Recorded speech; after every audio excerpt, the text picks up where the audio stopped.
शुद्धतेची खात्री आणि परंपरेचा विश्वास घेऊन आले आहेत कैलास आडगावकर ज्वेलर्स. कैलास आडगावकर ज्वेलर्स, जिथे सौंदर्याला मिळतो विश्वास. नाशिक महानगरपालिका स्थानिक स्वराज्य निवडणुकीच्या पार्श्वभूमीवर प्रभाग क्रमांक 11 मधून अनुसूचित जाती अ गटातून मायाताई निवृत्तीशेठ काळे, रेणुका लहारे क गटातून गीता जाधव तसेच ड गटातून सलीम मामा शेख यांनी उमेदवारी अर्ज दाखल केल्यानंतर प्रचाराला वेग आला आहे. प्रचाराचा 5वा दिवस असताना प्रभागातील नागरिकांकडून त्यांना मोठ्या प्रमाणावर सकारात्मक प्रतिसाद मिळत असल्याचे चित्र दिसून येत आहे. प्रचारादरम्यान ठिकठिकाणी महिलांनी औक्षण करून उमेदवारांना विजयी व्हावा असा आशीर्वाद दिला आहे. यावेळी नागरिकांनी कोरोना काळातील अनुभव व्यक्त करत सांगितले की त्या कठीण काळात अनेक नगरसेवकांनी पाठ फिरवली होती, मात्र सलीम मामा शेख आणि त्यांच्या सहकाऱ्यांनी दवाखाना, सॅनिटायझर, मास्क, ऑक्सिजन, बेड, अन्नधान्य किट, खिचडी आदींच्या माध्यमातून अनेक महिने अहोरात्र नागरिकांची निरंतर सेवा केली. या सामाजिक कार्यामुळे नागरिकांनी स्पष्टपणे जाहीर केले की येणाऱ्या निवडणुकीत ते महाविकास आघाडीलाच मतदान करणार आहेत. यावेळी बोलताना सलीम मामा शेख यांनी म्हटलं आहे की आम्ही केवळ आश्वासनांवर नव्हे तर विकासाच्या ठोस मुद्द्यांवर निवडणूक लढवत आहोत. खरं तर आम्हाला तर प्रभाग क्रमांक 11 मध्ये आणि सातपूर कॉलनी परिसरामध्ये आम्हाला तर पत्रक वाटायची सुद्धा गरज नाही आहे. आशीर्वाद घेण्यासाठी चाललेलं आहे. आणि मला वाटतं या येणाऱ्या निवडणुकीमध्ये सर्व प्रभाग क्रमांक 11 मधील सर्व जनतेचे हे आम्हाला आशीर्वाद आहे आणि आम्ही चारही उमेदवार प्रचंड मतांनी या ठिकाणी निवडून येणार आहे.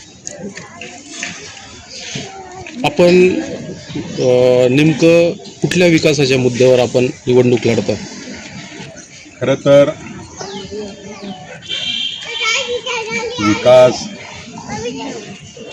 विकास हा प्रत्येक नगरसेवक निवडून आल्यानंतर विकास करत असतो, पण त्याहीपेक्षाही ज्यावेळेस नागरिक संकट काळात असतात त्यांना खऱ्या अर्थानं तिथल्या लोकप्रतिनिधीची आणि समाजसेवकाची गरज असते. आणि जर आपल्या माध्यमातून जर सांगायचं ठरलं तर आपण जर बघितलं असेल जनतेवरती कुठलंही संकट असो, मग आपण बघितलं आहे का कोरोना महामारीचं ते भयंकर संकट होतं. आणि आज जे मी कोणाचं नाव घेणार नाही, कोणावर चिखलफेक करणार नाही, आज जो जनतेच्या दारात जात आहे आणि मतदात्याकडनं मतदान मागत आहे, तर मतदारसुद्धा त्यांना नाकारत आहे आणि अनेक मतदार त्यांना प्रश्न करत आहे. कोरोना काळामध्ये ज्यावेळेस आमच्यावर संकट होतं खऱ्या अर्थानं, त्यावेळेस आम्हाला मदतीची गरज होती, त्यावेळेस तुम्ही घरामध्ये बसला होता, घराची कडी हात लावून तुम्ही त्या ठिकाणी बसला होता. आणि रस्त्यावरती आपण जर बघितलं असेल, मी स्वतः असेल, आमचे कार्यकर्ते असतील आणि महाराष्ट्र सैनिक हा रस्त्यावरती उतरलेला आहे. आणि जनतेला हेच हवं असतं तर संकट काळामध्ये कोण लोकप्रतिनिधी कामात येतो, लोक त्याला विसरत नाही. आपण जर बघितलं असेल, राजकारण सर्वच करतात, पण कुठलाही लोकप्रतिनिधी किंवा समाजसेवक स्वतःचा जीव धोक्यात घालून तो ही जोखीम पत्करत नाही. पण त्यावेळेस माझ्या नागरिकांवर संकट होतं, ते संकट ओळखून आम्ही आमच्या स्वतःच्या जीवाची पर्वा न करता आम्ही नागरिकांसाठी रस्त्यावर उतरलो आहे. आणि यापुढेही नागरिकांना माहिती आहे, जर आमच्यावर जर वाईट वेळ आली, परमेश्वर कृपेने वाईट वेळ येऊ नये जर आली, तर सलीम मामा असतील, सलीम मामांचे सर्व सहकारी हे रस्त्यावर उतरल्याशिवाय राहणार नाही. सर्वांना माझा जय महाराष्ट्र. आणि खरं तर कोणीच मातब्बर नाही आहे, सर्व प्रेम संबंधातलेच लोक आहेत की चांगल्या पद्धतीने मतदान करून जनता ही जनार्दन आहे आणि तेच यावेळेस ही निवडणूक जनतेने हातात घेतलेली आहे. म्हणून जनता ठरवेल, जो पण कौल असेल तो मान्य असेल. आपण त्यांच्यापेक्षा करणारे हे मी तुम्हाला आता नाही सांगू शकत, कारण की आमची ब्लू प्रिंट तयार आहे आणि काम करून दाखवू तेव्हा तुम्ही स्वतः आमच्याकडे परत हीच पत्रकार म्हणून, माझे बंधू म्हणून अशीच बाईट घ्यायला याल मी तुम्हाला शब्द देते.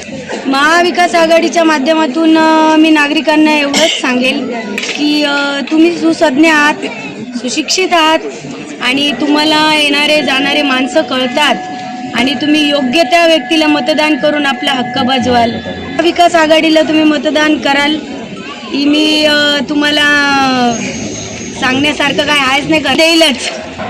ताई सर्वांना जय महाराष्ट्र.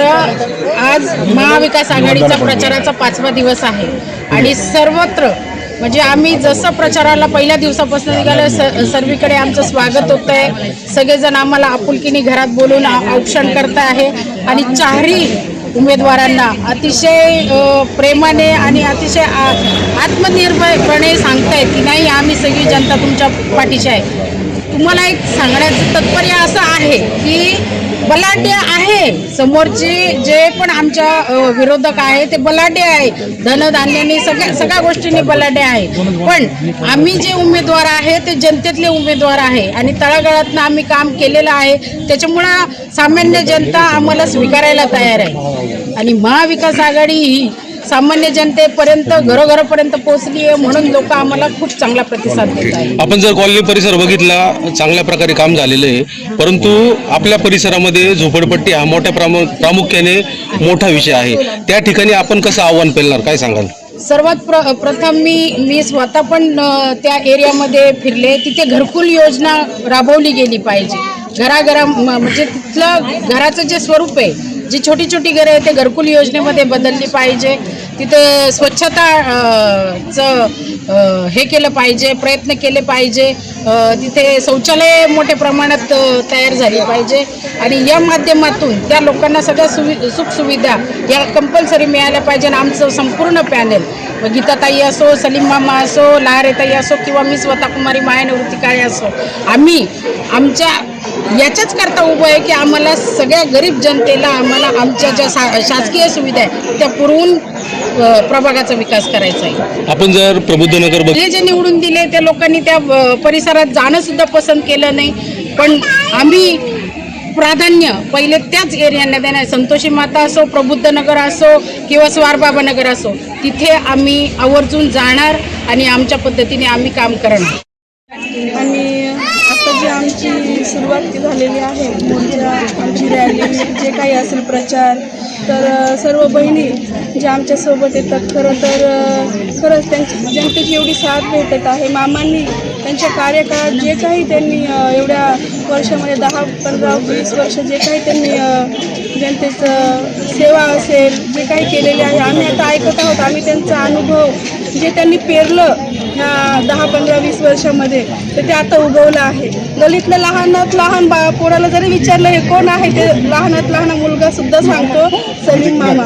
खरंच त्यांच्या मार्गदर्शनाखाली मी नवीन आहे, प्रबुद्धनगरसारख्या स्लम एरियात राहते, पण मामांनी जी संधी दिलेली आहे आणि या पक्षाने म्हणजे जबाबदारी टाकलेली आहे, नक्कीच त्याचं आम्ही सोनं करू आणि ह्या सर्वांनी संधी दिली त्याबद्दल धन्यवाद. नमस्कार. मी मामांच्या प्रभागामध्ये म्हणजे प्रभाग क्रमांक 11 रहिवासी आहे. 2012 मामा या प्रभागामध्ये निवडून आलेले आहे आणि सर्वप्रथम मामाने 2012 11 प्रभागामध्ये ड्रेनेजचे कामं केलेले. तसपासून तर आजपर्यंत त्या प्रभागामध्ये ड्रेनेजचे कोणाला प्रॉब्लेम झालेले नाही आहे. आणि त्यानंतर जर म्हणाल तर कोरोना काळामध्ये मामांनी घरामध्ये लोकांना सहकार्य केलेलं आहे. जे लोक घराच्या बाहेर पडू शकत नव्हते त्यांच्या बाहेर ओट्यावर लावून औषधं कार्यकर्त्यांनी ठेवलेले आहेत, मामांच्या कार्यकर्त्यांनी ठेवलेले आहेत. त्याच्यामुळे मामाकडे उणीव दाखवण्यासारखं असं काहीच नाही आहे. आणि आता 3 दिवसापासून जर का आम्ही प्रभागामध्ये फिरतोय तर भरभरून प्रतिसाद लोकांचा मिळतोय. दर घराआड मामांचं औक्षण केलं जातं आहे, मामांच्या पुऱ्या टीमचं औक्षण केलं जातं आहे. मामांना सांगण्यात येतं आहे की मामा फिरू नका, आम्ही तुमच्याच पाठीशी आहे. मग जर ही व्यक्ती जर का 2012 तर आजपर्यंत प्रभाग 11 जर का यांनी धडाडीनं कार्य केलेलं आहे, कोणी आजारी असो, कोणाचं घरी काही दुःखद निधन असो, कोणाचं लग्न समारंभ असो, कुठलाही कार्यक्रम असो, कुठलीही परिस्थिती असो, मामा जरी नसले, मामा हॉस्पिटल जरी असले तरी मामांच्या घरच्या व्यक्ती, मामांचे भाऊ म्हणा, पुतणे म्हणा, मामांच्या घरचे मेंबर तिथे येऊन उपस्थित राहतात. त्याच्यामुळे प्रभागामध्ये एवढा मोठा विश्वास आहे मामांचा की अरे मामा जरी नाही तर मामांच्या घरचं कोणीतरी आहे. त्यामुळे मामांनी उणीव कधी कोणाला भासू दिली नाही. त्यामुळे मला तर असं वाटतंय का 1001% मामांचं पॅनल लागलंच पाहिजे आणि आम्ही ते लावणार. अक्षरशः फक्त मामांचा नंबर आहे, मामांचा नंबर लावायचा, मामांनी फोन उचलला की मामांचे कार्यकर्ते त्या घरी जाऊन त्यांना सहकार्य करणार आहे. मामा जरी पोचले नाही तरी मामांचे कार्यकर्ते जाऊन पोचत होते आणि त्या घरामध्ये ती हेल्प मिळत होती. कारण मी स्वतः तो अनुभव घेतलेला आहे. कारण माझ्याच मागच्या गल्लीमध्ये 2 घरं असे होते की म्हणजे गल्ली आमची सोडून गेलेली होती कोरोनामध्ये की लोक गावी गेले ते राहायला. पण एक घर असं होतं, मी नाव सांगणार नाही, तर त्या घराला 2च नवरा बायको घरामध्ये होते, नवीन लग्न झालेले. मग मी मामांना फोन केला की मामा यांची परिस्थिती अशी अशी आहे. अक्षरशः कार्यकर्त्यांनी जाऊन त्यांच्या गाडी त्यांना सगळं पाहिजे ते सामान ठेवलेलं होतं. त्यामुळे मी तर ग्वाही देऊ शकते आणि मलाच नाही हो, आज तुम्ही कुठल्याही महिलेला विचारा त्या तेच तुम्हाला सांगणार आहे. त्याच्यात वावगं काहीच नाही आहे. सत्य बोलणाऱ्या महिला सुखदुःखात आणि प्रत्येक ह्याच्यात आमच्यासोबत असतात. त्यांचं काम हे खूप चांगलं आहे. सर्वांना प्रभागात अशी कोणत्याच प्रकारची हे उणीव भासत नाही त्यांच्यामुळे. जिजामाता ग्राउंड आणि निवडून आल्यानंतर ते असं काही वेगळं मुलांसाठी असं मोठं ग्राउंड क्रिकेटसाठी म्हणा किंवा मग कामगार विषय तरुण पोरांना असो. प्रभाग क्रमांक 11 मध्ये केलेली कामे जनतेसमोर आहेत आणि जनता आमच्या पाठीशी खंबीरपणे उभी आहे. NCN न्यूजसाठी प्रतिनिधी सिद्धार्थ लोखंडे, सातपूर.